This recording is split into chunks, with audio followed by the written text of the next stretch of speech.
Subscribe करें और bell दबाएं ताकि कोई खबर रह न जाए।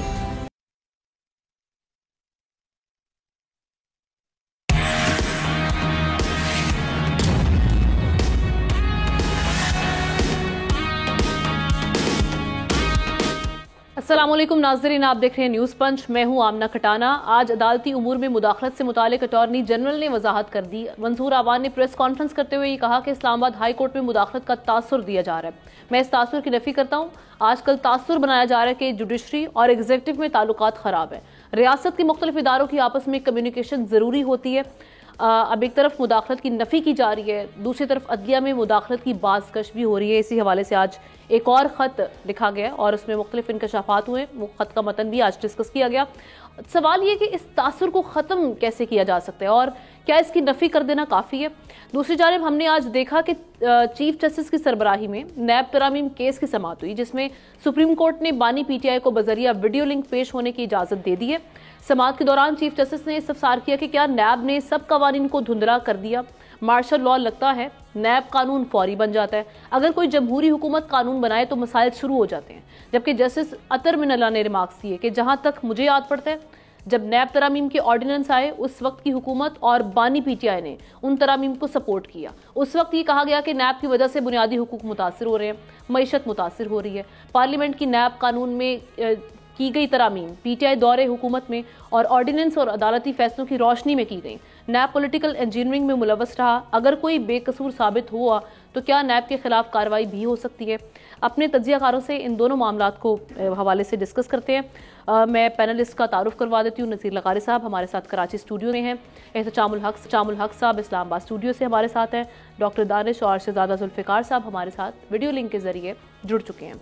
आप तमाम का बेहद शुक्रिया। आगाज़ करते हैं लगारी साहब, सबसे पहले आपसे। ये जो सारा मामला आप देख रहे हैं, सबसे पहले तो ये जो मुदाखलत की आज जिस तरह से अटॉर्नी जनरल ने नफ़ी कर दी है, आपको लगता है कि ये काफ़ी है, इसे जो तासुर दिया जा रहा है वो ज़ाइल हो जाएगा? देखें, माजी के जो वाक़यात हैं वो इस बात के शाहिद हैं कि इस तरह की मुदाखलत होती भी रही है और अदलिया इस तरह की डायरेक्शंस को वसूल भी करती रही है, उसके मुताबिक फैसले भी करती रही है। हमारे पास बहुत सी मिसालें हैं, तारीख पूरी भरी पड़ी है इस तरह के वाक़यात से। और अगर अदालतों में ये विजडम आया है, अगर अदालतें वाइज हुई हैं, अगर अदालतों में ये तासुर पैदा हुआ है कि जनाब हमें एक आज़ाद अदलिया के तौर पर काम करना है, क्योंकि दुनिया भर में बदनामी तो होती है जब आपका नंबर जो है 146 से 147 तक चला जाता है, तो लोग सोचते तो हैं कि जनाब कैसी अदलिया होगी और वहाँ पर क्या काम होता होगा। लेकिन मैं यहाँ इस मरहले पर यह कहता हूँ कि कभी भी ऐसा नहीं हो सकता है जो इंसाफ के मनसब पर मौजूद हो और वो किसी मामले के आने से पहले कोई ख़ास पोजीशन अख्तियार कर ले। ये नहीं होना चाहिए, ये बिल्कुल नहीं होना चाहिए कि जनाब खुदा न खास्ता मुल्क में किसी ने मार्शल लगाया तो पहले से सोच लिया भाई इसको तो नजरिया ज़रूरत के तहत जायज़ करार देना ही देना है, इसमें तो कोई रास्ता ही नहीं है। और ज़ाहिर है हमने ये बात जब मैंने की थी, मैंने ये बात जिस चीफ जस्टिस ने मार्शल को जायज़ करार दिया था और जस्टिस अनवारुल हक को, मैंने उनका इंटरव्यू किया था, मेरी किताब में मौजूद है। उनका ये होता है ये भी हमें अदालतों को ही तो बचाना है। अगर अदालतें बच इस तरह से बचें तो ना बचें तो बेहतर है। अगर आप मार्शल को वैलिडेट करके अपने आप को, अपनी खाल को, अपनी तनख्वाहों को, अपने मराद को बचा रहे हैं तो फिर ना बचाएं। लेकिन अगर आप अवाम के हुकूक को, अवाम की राय को, अवाम के आज़ादी इजहार के हक को, अवाम के ऊपर को authoritarian rule beyond the constitution होने के हक को अगर आप बचाने के लिए जा रहे हैं तो सुभान अल्लाह, आप जाइए। आप शहीद हो जाएंगे तो हम आपको सलाम करेंगे। लेकिन अगर आपका मतमय नज़र ये हो कि हम किसी ख़ास मामले में ख़ास पोजीशन ले लेंगे और फिर हम बात करेंगे तो वो ठीक नहीं होगा। मैं कहता हूं कि हमें अपनी अदालतों पर भी भरोसा है और हमें अपनी जो कम्युनिटी है काले कोट वालों की, उनके ऊपर भी भरोसा है कि वो भी एक ऐसा रास्ते का इंतखाब करेंगे जो अल्टीमेट ये होगा कि सोसाइटी के लिए बेहतर हो। अभी आपने वो कानून के बारे में भी बात की है, पढ़ा भी है नैब तरामीम के बारे में। नैब को बनाया इसलिए गया था कि सियासतदानों का मुंह काला करके फिर उनके लिए रखना है कि जनाब आप इस रास्ते से आ जाओ, उस लॉन्ड्री में चले जाओ, वहाँ से धुल कर आ जाओ और फिर आप ठीक हो। हजार इल्ज़ामात के बावजूद जो दस्ते हक परस्त पर बैयत कर लेते थे उनके सारे गुनाह माफ, और जो बैयत नहीं करते थे वो गुनाहगार भी होते थे और उनके लिए नाअहली भी होती थी और उनको सजाएं भी होती थी, सारा कुछ होता। नहीं तो कम अज़ कम अदलिया जो है वो उनको तहफ़्फ़ुज़ नहीं फराहम कर सकती थी। लेकिन नैब जो है, नैब के बारे में इसी सुप्रीम कोर्ट ने उस वक्त भी बड़े सवाल उठाए थे जब ये मामला पनामा लीक्स पर आया था। लेकिन पनामा लीक्स का क्या हुआ, एक शख्स को आपने टारगेट किया, उसी को आपने नाअहल किया और साफ लग रहा था कि एक जबरी तरीके से एक मैदान से हटाया जा रहा है, हमें साफ लग रहा था, हर आदमी ये समझ रहा था। लेकिन जो बाकी 4000 थे या कितने नाम थे, 400 नाम थे, जो भी थे, किसी के बारे में कुछ नहीं किया। ना अदलिया ने आज खुद कुछ किया और ना ही किसी इदारे ने किया। नैब तो एक ऐसा इदारा है कि जिसका होना इस मुल्क के लिए अजाब के सिवा कुछ नहीं। उसने एक ठेका ले रखा है कि तमाम सियासतदानों का मुंह काला करना है और बताना है कि ये चोर है, बाद में साबित कुछ भी नहीं करना है। ठीक है एहतशाम साहब, एक खत आया आज फिर और उस पर फिर रिएक्शन, एक तो ये चीज़ है, दूसरा मामला नैब तरामीम केस को किस जानिब जाता हुआ देख रहे हैं, मुमकिना तौर पे आपको क्या नजर आ रहा है, क्या फैसला होगा इस हवाले से? Amna it's little disturbing and horrifying, मतलब जिस तरीके से आप बता रही हैं ना, और हमने प्रेस कॉन्फ्रेंस दोनों तारड़ लोगों की सुनी, लॉ मिनिस्टर की भी और इंफॉर्मेशन मिनिस्टर की भी, इतना इंस्टेंट रिएक्शन नहीं आता जितनी जल्दी आया है। तो इसका मतलब है कि बड़ा सोच समझ के इन्होंने फैसला किया होगा कि जिसका तगड़ा सा जवाब दिया जाए।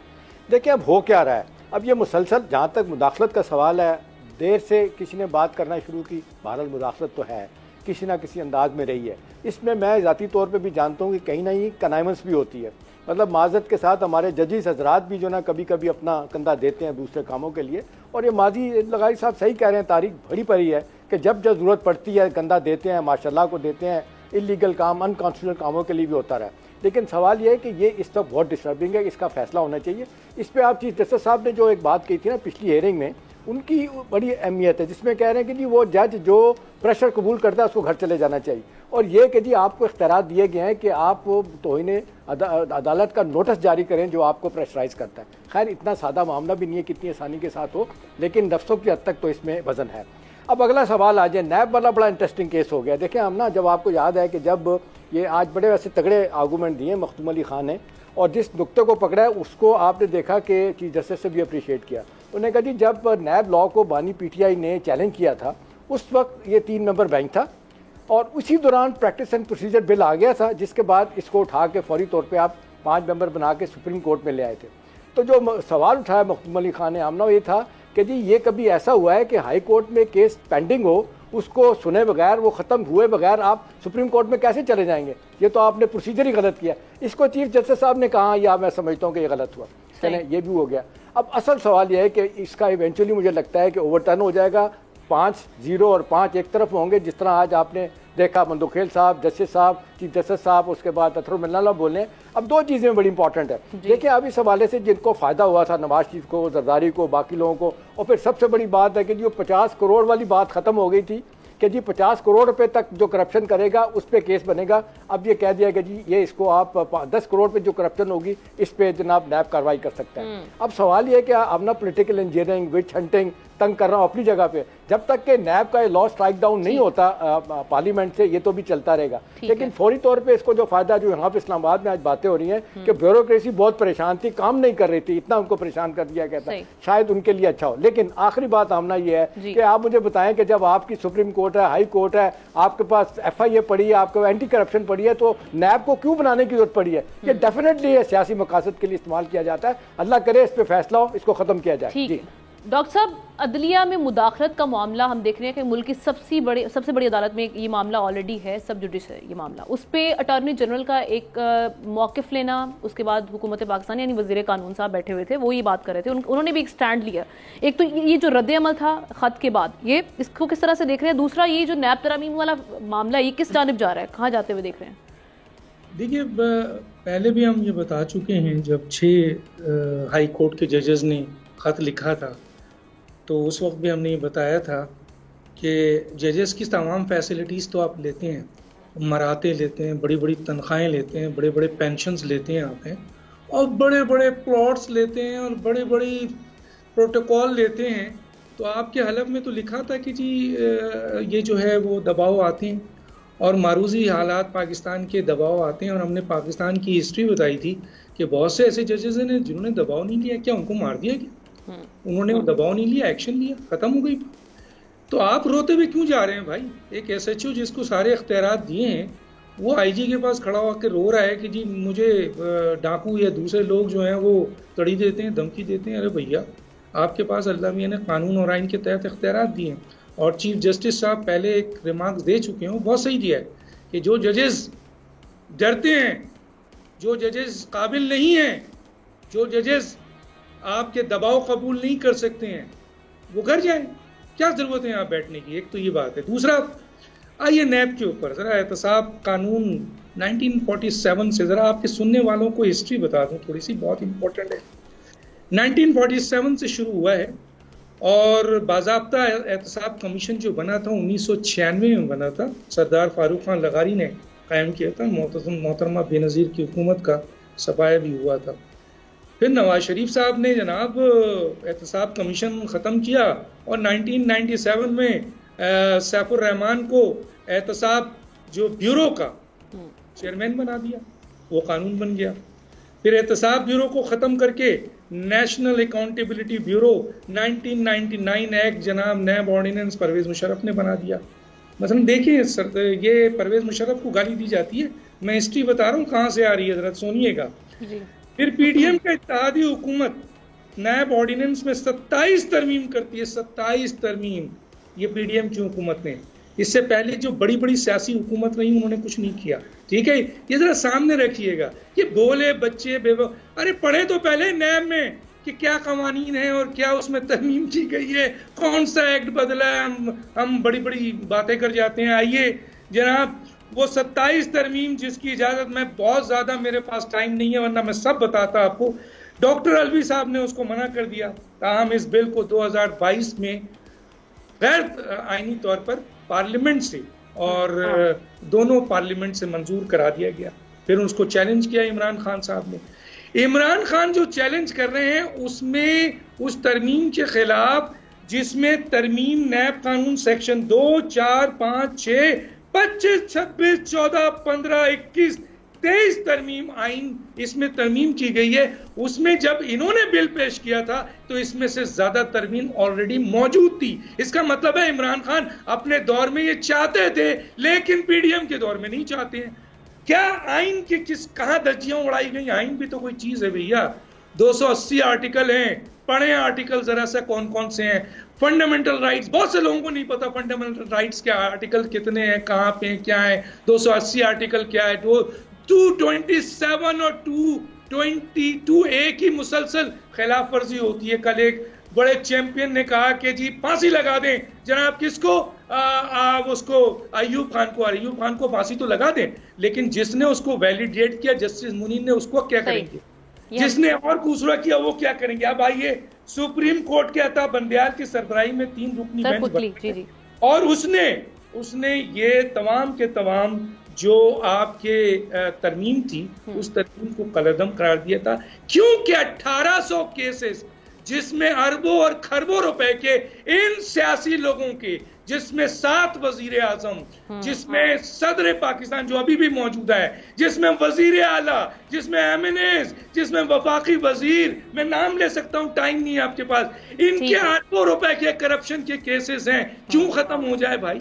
क्यों खत्म कर दिया जाए? हाँ, इस्लाहात होनी चाहिए, जिस तरह इस्लाहात दूसरी चीजों में इसमें भी होनी चाहिए। खत्म क्यों कर दिया जाए ताकि इनके केसेस खत्म हो जाए। ठीक है। जुल्फिकार साहब, जजेस की जानिब से बारहा एक मुद्दा उठाया जा रहा है और उसकी आज उस तासुर की आज नफी करने के लिए हमने देखा कि एक मौक़िफ़ अपनाया गया हुकूमत की जानिब से। एक तो उसको किस तरह से देख रहे हैं, ये नैब तरमीम केस में जो आज रिमार्क्स हैं ये भी बड़े इंपॉर्टेंट हैं। इस मामले को क्या, इस पर आपका क्या होगा एनालिसिस? आमना, मैं कोई ऐसी बात कोशिश करूंगा कोई ऐसी बात ना हो जिससे रिपीटेशन हो, क्योंकि 3 पैनलिस्ट ने अपनी राय दे दी है और फिर बात कर दी है। देखें, इसमें लोगों के दरमियान बहुत एक बदइत्तेमादी है। इसलिए सबको पता है कि हाई कोर्ट्स, सुप्रीम कोर्ट में जजेस को किस तरह मैनेज कर लिया जाता था, सारा कुछ है। लोगों में एक होप ज़रूर जागा है, एक होप बेदार हुआ है, एक होप उनके जहनों में आ गया है कि अब शायद जजेस जो हैं ये कह रहे हैं वो अब इसको अदलिया खड़ी हो जाएगी और अदलिया जो है इन चीज़ों को नहीं करेगी। सही। अल्लाह करे कि ये अदलिया ये ना हो कि मौजूदा अदलिया और मौजूदा स्टैब्लिशमेंट उसके बाद दोनों एक दूसरे के सामने खड़े हैं, इसके बाद फिर हाथ मिला के मुकमुका हो जाए। अल्लाह ना करे। अदलिया अपना काम करती रहे, लोगों को जो है लोगों के इत्तेमाद अदलिया पर रहे और वो बहाल हो, ये मैं समझता हूँ। बाकी अभी गवर्नमेंट क्या कह रही है, गवर्नमेंट या जजेस क्या कह रहे हैं या क्या करते हैं, मुझे बोलने की ज़रूरत नहीं कि जजेस का रोल क्या रहा है इस डेमोक्रेसी को ट्रम्पल डाउन करने में, सुपरमेसी ऑफ। सर वैसे ये जो खत आने के बाद फौरी रिएक्शन की जरूरत पार्लियामेंट है, उसके साथ जो कुछ हुआ, ये फौरी रिएक्शन की जरूरत थी, आप समझते हैं? नहीं, देखिए रिएक्शन उनको वो नहीं, कोई देखिए तो वो रिएक्शन ना देते तो सब कहते हैं कि सॉरी टू से इनको अभी तक जो है कोई सबक नहीं सीखा, अभी तक वो आ रहे हैं, देखो छुप के बैठे हुए, कोई बात नहीं कर रहे। उन्होंने अपनी बात की, ये हम आप पर है कि उनके वर्जन को, उनके नैरेटिव को हम बाय करें या ना करें, ये उनकी बात करना है। बाकी आते हैं अब इस तरफ नैब के। देखिए नैब में जब केसेस बनते हैं सियासी बुनियाद पे तो फिर ख़त्म भी सियासी बुनियाद के हो जाते हैं। हमारे मुल्क में एंटी करप्शन भी है, दूसरे सूबों में वो चीज़ें भी हैं, नैब भी है। नैब ने क्या किया इसमें कोई दूसरी राय नहीं है, सिर्फ क्या पॉलिटिशियन जो है वो करप्ट हैं। मेरे ख्याल में सबका एहतसाब होना चाहिए। अब ये बिल्कुल नहीं है कि जी वो दूसरे तमाम ब्यूरोक्रेसी और उनको और पॉलिटिशियंस को आप जो है वो ले हाथ पाँव बांध कर उनको फेंकते रहे। जब मैं ब्यूरो चीफ था समा टीवी का 2008 में, नवाब जुल्फ़िकार मक्सी उस वक्त गवर्नर थे, उन्होंने मुझे भी कहा और उसके बाद मेहर बुखारी से इंटरव्यू करते हुए मैं मौजूद था, जो वायरल हुआ बाद में। उन्होंने कहा कि नैब में जब तक मैं नहीं था मैं जेल में था, जेल से निकलने के बाद मैं उनके साथ हूँ, अब मैं गवर्नर हूँ, आज देख लो। तो वो भी एक उनका ये कहना था कि इत्तेसाब और सारा होता है छोटे आदमी का। इस मुल्क में बड़े आदमी जो है ना वो निकल जाते हैं बड़े आदमियों का, और बड़े आदमी इसी में चक्कर में लगे होते हैं। मेरी बारी आई, मैंने आपको तमाम केसेस में फंसा दिया। राना सनाउल्लाह का केस सबके सामने कर देते उसको लंबा होकर, लेकिन देखें फारिग। तो ये सबसे बड़ी बात यह है कि इत्तेसाब का अमल होना चाहिए, उसमें इवननेस होनी चाहिए। उसमें ये नहीं होना चाहिए कि वो बंदा जो बिल्डोज़र पर बैठा है, जब ज़मीन आए, सख्त ज़मीन आए, वो उसका फल जो है उठा दे बिल्डोज़र का, और उसके बाद जो नरम ज़मीन आए नीचे झुका दे और उसके बाद सबको प्लेन करता रहे। इस तरह मेरे ख्याल में चलेगा भी नहीं। बिल्कुल सही। और अगर अपनी साख बहाल करनी है हुकूमतों ने, अदारों ने और अदलिया ने, मेरे ख्याल में उस तरफ जाना पड़ेगा, उस तरफ जाना पड़ेगा। ठीक है जी सर, आपका इस हवाले से पॉइंट आ गया। एक ब्रेक लेते हैं, ब्रेक का मामला उसको डिस्कस करेंगे।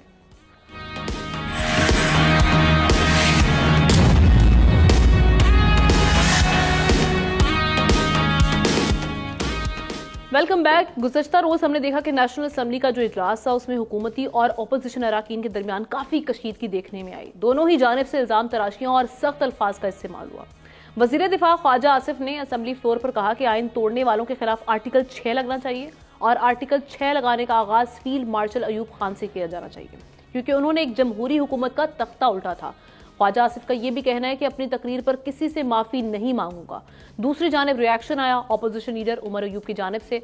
उन्होंने ये कहा कि ख्वाजा आसिफ ने जाती रिमार्क्स दिए हैं, उनकी जानिब से ये कहा गया, और साथ ही साथ उन्होंने कहा कि मेरे दादा का नाम लिया और गैर पार्लिमानी अल्फाज इस्तेमाल किए गए हैं। ख्वाजा आसिफ रेहाना डार से शिकस्त से बौखला गए, उनकी जानिब से ये कहा गया। और ये भी कहा गया कि ये जो गैर मुनासिब रवैया है इसको हम कंडेम करते हैं। अब हीट हम देख रहे हैं कि दोनों जानिब से बढ़ती चली जा रही है, ख़ास तौर पे पार्लियामेंट में जो सारी सिचुएशन पेश आई, इसमें काउंटर जो अटैक किए गए, इसको जो ख्वाजा आसिफ साहब के इस बयान को ख़ास तौर पे हमारे पैनलिस्ट किस तरह से देखते हैं, क्या उनको ऐसा बयान देना चाहिए था इस पे हम आगाज़ करते हैं। डॉक्टर साहब, किस तरह से देख रहे हैं जो सिचुएशन हुई, आर्ग्यूमेंट, काउंटर आर्ग्यूमेंट, फिर इस लेवल तक पहुंच गई चीज़ें कि जी वो कहा गया कि पर्सनल अटैक्स हैं, अनवारंटेड हैं, अनरीजनेबल हैं।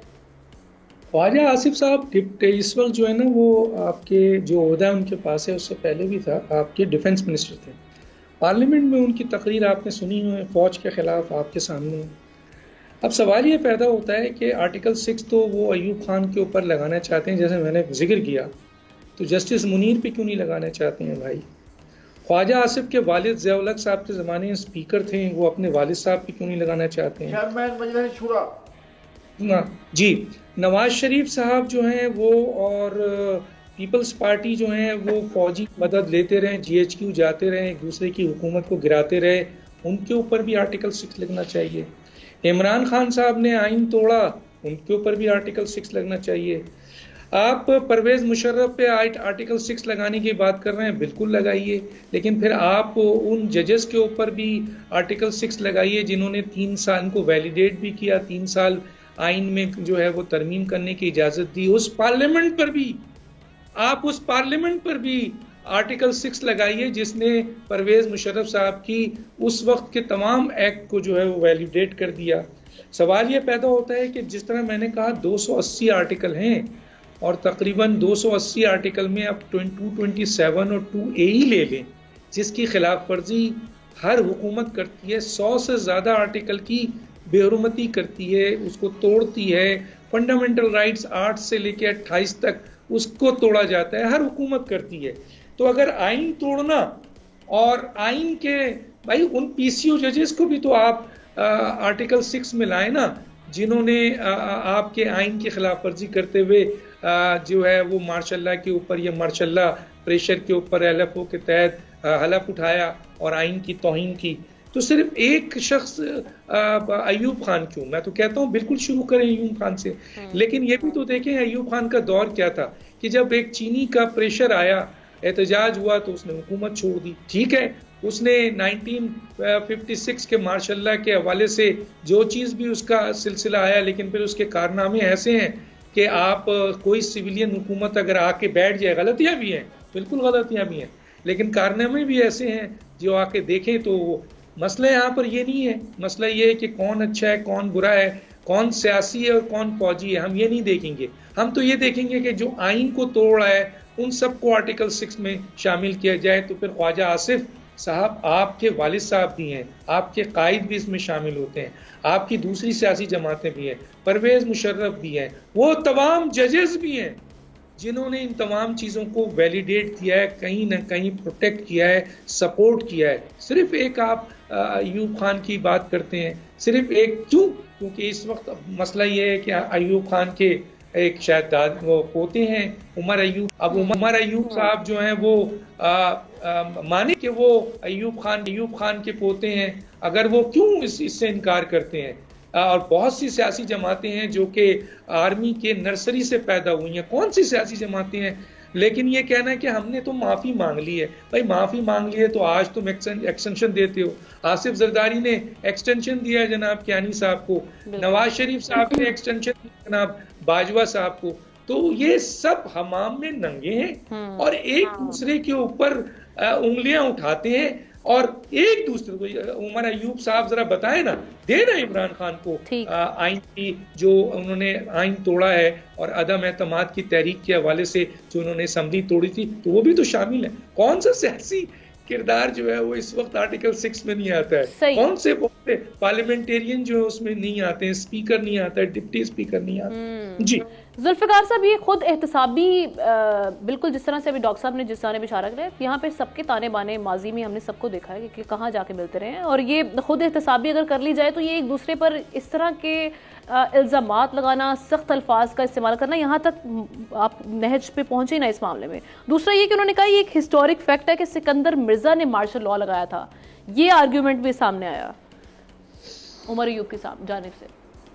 देखें, इस वक्त मैं तो कोई ज़्यादा इसको अहमियत इसलिए नहीं दूंगा कि ये शायद कोई प्रैक्टिकल बात नहीं है कि कोई वाकई आप कोई काम करने जा रहे हैं और कोई काम करने अगर जा रहे हैं तो फिर आप सबका इत्तेसाबी जब हम अभी पहले वाले उसमें हम कह रहे थे कि अगर एहतसाब होना है, अगर करप्शन का एहतसाब करना है, उनकी बदइनवानियों का, तो उसमें इवननेस होना चाहिए और उसमें ये ना हो कि एक को स्पेयर कर दिया, 4 को पकड़ लिया, 4 को स्पेयर कर लिया, 8 को पकड़ लिया।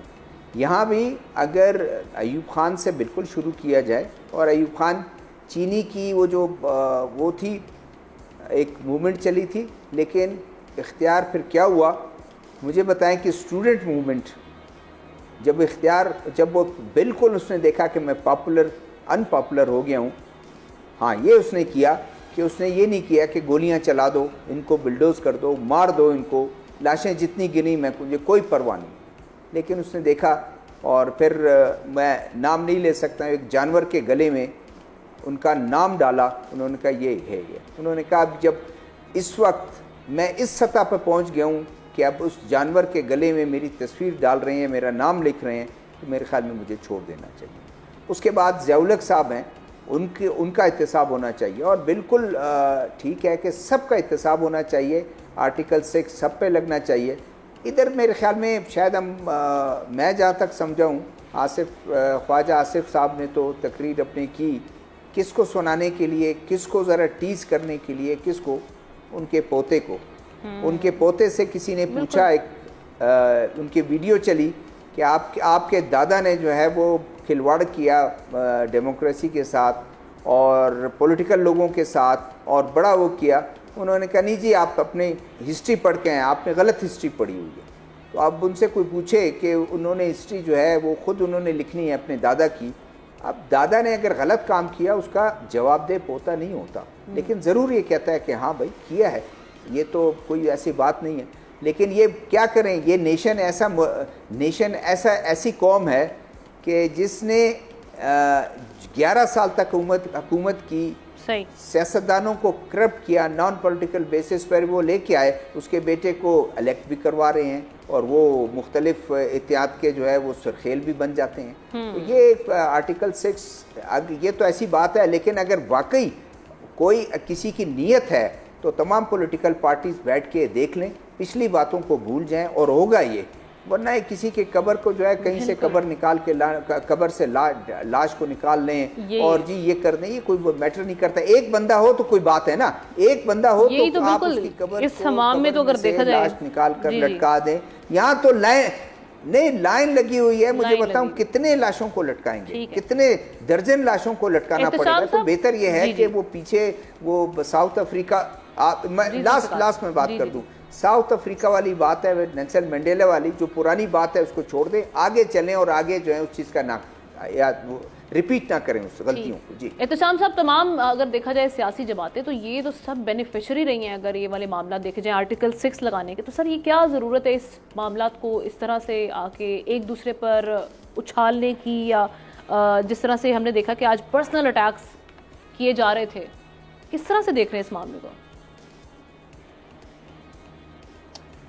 आमना, इसमें कोई शक नहीं है कि हमारी सियासी तारीख को इतनी ज़बरदस्त और पसंदीदा नहीं है कि जिस पे हम फ़ख्र कर सकें। और मतलब माजी का बैगेज जो है ना सबका है, और माजे वो क्या कहते हैं, याद माजी अजाब है यारब, वो उस हवाले से देखा जाए तो मेरा ख्याल है कोई भी, हमें तो अपने जब से देख रहे हैं कि सिर्फ ये मोहम्मद खान जुनैद साहब का 3 साल का पीरियड जो है ना वो रिमार्केबल था इस लिहाज से कि उन्होंने आउट ऑफ द बॉक्स चीज़ें की थी। जर्नैल हों, ग्रेड 22 के लोगों को 1000 सीसी गाड़ी में बिठा दिया था, हमने तो देखा उनको ना करते, और सामने हमने देखा ज़िया-उल-हक को आंखों में आंखें डाल के बात करते हुए। वो एक बंदा था, वो कहते हैं 5 फुट 2 इंच का आदमी था, जिससे सारे लोग डरते थे। मुझे आज भी याद है, हमना ब्यूरोक्रेट्स बड़े पुराने वो कहते यार इस बंदे के पास जाते हमारी टांगें कांपती थी, इसलिए कि वो ऑनेस्ट आदमी था। बाकी सारे के सारे ऐसे ही हैं। दूसरी बात देखें ना, ये जो आप बड़ी हैरत की बात है, हम आगे इल्ज़ाम शिफ्ट कर देते हैं। उमर अयूब का ये कहना है कि ये अयूब खान से ये नहीं इल्ज़ाम अपना माशाल्लाह सिकंदर मिर्ज़ा ने लगवाया था। भाई इस तारीख को देखा जाए तो अयूब खान ने प्रेशराइज करके उनको लगाया था, उसके बाद उनके इतने गुनाह थे, करप्ट प्रैक्टिस पता नहीं क्या क्या था, मुल्क से भगाया, लंदन और ईरान उनको भिजवाया उन्होंने। तो देखें ये सूरत हाल, तो अगर पुरानी बातों में जाएंगी ना आमना तो कुछ भी नहीं मिलेगा। लेटेस्ट 2 बातें हैं, इतनी भी लेटेस्ट नहीं है। एक तो आप ये देख रहे हैं 88 बेनज़ीर जब आई थी, मेरा ख्याल है पाकिस्तान की तारीख में लाहौर में इतना बड़ा जलसा नहीं, जुलूस नहीं हुआ था। उसके बाद उस बेचारी के साथ क्या हुआ, मेरे लिए आज भी उनके लिए एहतराम है, रहती तो पता नहीं शायद हमारे यहाँ कोई तब्दीली आ जाती। उनको मजबूर किया गया इक़्तिदार में ला के, आपको सबको याद है साहब याकूब लेफ्टिनेंट जनरल थे, उनको फॉरेन मिनिस्टर बनाना पड़ा उनको। इस तरह और जगहों पे फॉरेन पॉलिसी पे बता दिया गया कि बीबी इस पे आपने बात नहीं करनी, डिफेंस इशू पे आपने बात नहीं करनी। उन्होंने बहरहाल हुकूमत की। लेटेस्ट आप देखें नवाज शरीफ साहब आते हैं, जितना ज़्यादा फ़ौज के ख़िलाफ़ उन्होंने बातें की, नाम ले लेके लंदन से आए, प्रोटोकॉल हुआ 3 दिन पहले 2 दिन पहले, किसको नहीं पता इश्तारात छप गए प्राइम मिनिस्टर बनने के। उसके बाद आप देख लें बिल्कुल खामोश हो गए थे, नाम ही नहीं उन लोगों का लेते थे। और लेटेस्ट सामना मैं आपको दावे से बात कहता हूँ, आज बानी पीटीआई को आप हुकूमत दे दें, हुकूमत में आने के बाद सबसे ज़्यादा उनकी तारीफ़ें करेंगे। तो ये तो बदकिस्मती है हमारी, और मैं ये कहूँगा कि हिपोक्रेसी है। अब सारे ज़ाती और सियासी मफादात के लिए सब कुछ करने के लिए तैयार हो जाते हैं। आखिरी बात आमना ये कि क्या हम यही बहस करते रहेंगे? कोई पार्लियामेंट का फोरम है, आप बैठ के बात करें कि इस मुल्क को लोग कह रहे हैं एग्जिस्टेंशियल थ्रेट्स हैं, शायद एग्जिस्टेंशियल थ्रेट है, पता नहीं इसके बाद कुछ क्या होने जा रहा है। लोग इस तरफ आ नहीं रहे, अपने पैटी पोलिटिकल इंटरेस्ट में लड़ रहे मर रहे हैं। बैठ के सोचेंगे यार ये मुल्क सब तरफ से घिर गया है। अब वो कहा करते थे ना फैज़ अहमद खान, मुल्क ऐसे ही चलेगा, माजरत के साथ ऐसे नहीं चलेगा। अगर अगले 1-2 सालों में बड़े फैसले करके ये कोई ट्रूथ एंड रिकंसिलिएशन कमीशन नहीं बनाते, या वो भी ना करें, कम अज़ कम इस हद तक बर्दाश्त कर लें एक दूसरे को कि भाई जो एक टर्म लेके आया उसको पूरी करने दें, और वो कंधा इस्तेमाल उनका ना करें एस्टैब्लिशमेंट का, तो सूरत हाल ठीक हो सकती है। अदरवाइज एज वी स्पीक नहीं लगता आमना के लेसन लर्न किसी तरफ से है। जी लगारे साहब, वही अगेन जिस तरह से भी एहतशाम साहब बात करें, जो फॉरम है जो उसका राइट अगर इस्तेमाल की बात की जाए, दुरुस्त इस्तेमाल है, वो तो हम कर नहीं रहे। बैठ के जो जा चुके जिन्होंने गलतियां की उनको निकाल के फांसी लगाने की बातें कर रहे हैं। पहले आप तो देखें कि अब हमने कहाँ गलतियां अब कहाँ हो रही हैं और क्यों हम इस नहज पे पहुंचे हैं। क्या मुज़ाकरात की तरफ नहीं जाना, ये इन बातों में पड़े रहना है? मैं समझता हूँ मेरे तीनों दोस्तों ने जो बात की है, मैं पूरे तौर पर उनसे एग्री करता हूँ। डॉक्टर दानिश ने बहुत ज़्यादा दानिशमंदी से बातें की हैं, और जनाब शहजाद जुल्फ़िकार साहब ने भी, और एहतशाम साहब ने भी। वो सारी की सारी चीज़ें आई ओपनिंग आपका दिलो दिमाग को रोशन कर देती हैं। ये मुल्क हमेशा से चरागाह रहा है। ये मुल्क हमेशा से, जब पाकिस्तान बनने के बाद से, पाकिस्तान बनने से 3 दिन पहले क़ायद आज़म की उस तकरीर को रोक दिया गया, छपने से मना कर दिया गया, जिस तकरीर को आज मेरी डिमांड रही है हमेशा। जब भी मुझे ऐसा मौका मिलता है तो मैं कहता हूँ क़ायद आज़म की उस तकरीर को प्रेम्बल बनाए कॉन्स्टिट्यूशन का, उसको होना चाहिए पाकिस्तान का कॉन्स्टिट्यूशन का पेश लफ्ज़ या प्रेम्बल, जो उसको होना चाहिए, जो क़ायद आज़म ने वाज़े कर दिया था कि पाकिस्तान बन गया है, पाकिस्तान बन रहा है। तो उस वक्त जो है कोई सुन्नी नहीं रहेगा, कोई शिया नहीं रहेगा, कोई हिंदू नहीं रहेगा, कोई मुस्लिम नहीं रहेगा। मैं मज़ाहिब या एक उसके फ़िरक़ों के मायने में नहीं कह रहा हूँ, बल्कि मैं रियासत के एक शहरी के तौर पर कह रहा हूँ कि रियासत के शहरी के तौर पर किसी में कोई तफरीक नहीं होगी। और ये तकरीर रोक दी गई। डॉन के एडिटर ने फ़ोन करके पूछा कि भाई क़ायद आज़म की तकरीर क्यों रोक दी गई है?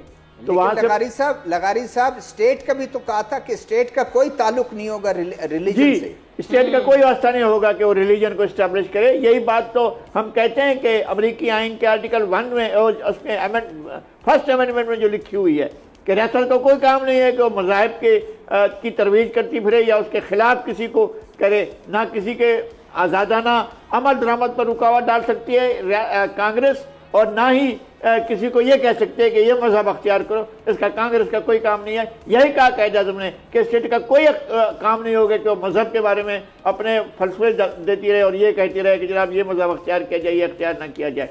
इस बात को रोका क्यों गया? और पूछा गया, जब डॉन के एडिटर ने पूछा और कहा कि जनाब आपने क़ायद आज़म की तकरीर रुकवा दी है, तो कहा कि जी पाकिस्तान की हुकूमत, वो डॉन के एडिटर चलता हुसैन, उन्होंने कहा कि पाकिस्तान तो बना ही नहीं है, अभी 3 दिन बाकी है पाकिस्तान बनने में, तो आप कैसे रोक रहे हैं क़ायद आज़म की तकरीर? तो उन्होंने कहा जी ये तकरीर नहीं जा सकती है। कौन रोक रहे हैं? उन्होंने कहा पाकिस्तान के सेक्रेटरी जनरल। उन्होंने कहा भाई कौन है? उन्होंने कहा चौधरी मोहम्मद अली।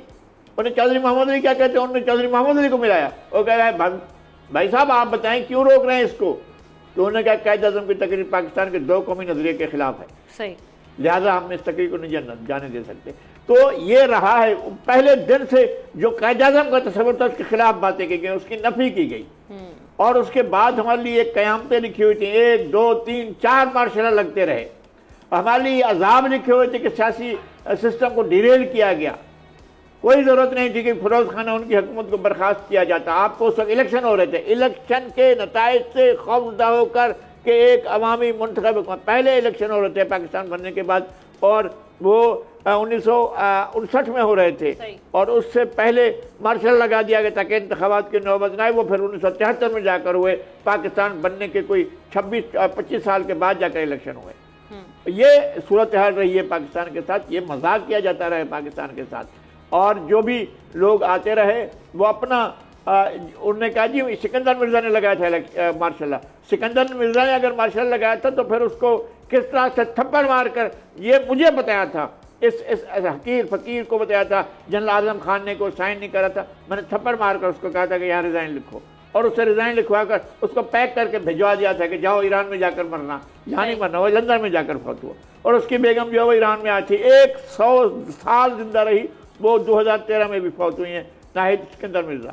पाकिस्तान में जिन लोगों ने रूल किया है, पाकिस्तान के साथ एब्यूज किया है, पाकिस्तान के साथ जुल्म किया है, और कोई आईनी रास्ता नहीं निकाला गया, कोई कानूनी रास्ता नहीं निकाला गया। हुक्मरान अशराफिया एक ऐसी चीज़ को पालती रही है जो ना दिल से पाकिस्तान थी, ना पाकिस्तान के ऊपर बिलीव करती थी, सिर्फ करप्शन को, बदनवानी को, अकरबा परवरी को, और जिन चीज़ों से कैद आज़म ने पहले तकरीबन मना किया था उन सब की परवान चढ़ाती रही, उसी को लेकर चलती रही है। और ख्वाजा आसिफ साहब कह रहे हैं कि जनाब अयूब खान को कब्र से निकाल कर फांसी पर चढ़ाना चाहिए।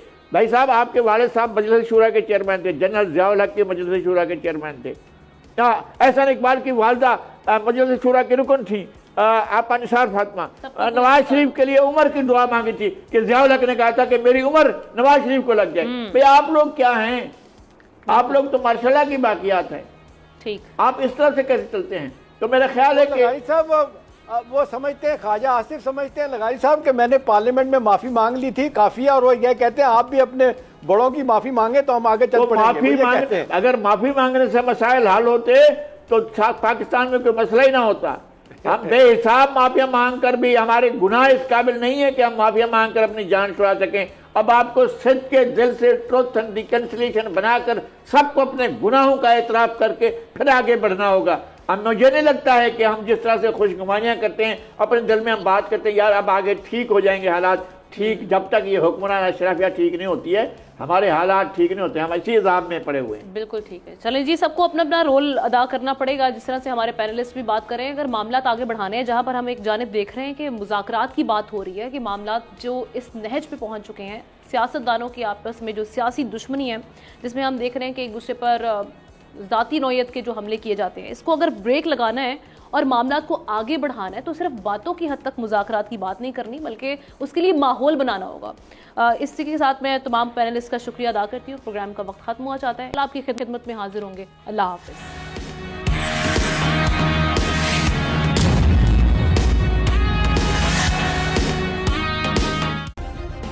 सब्सक्राइब करें और बेल दबाएं ताकि कोई खबर रह न जाए।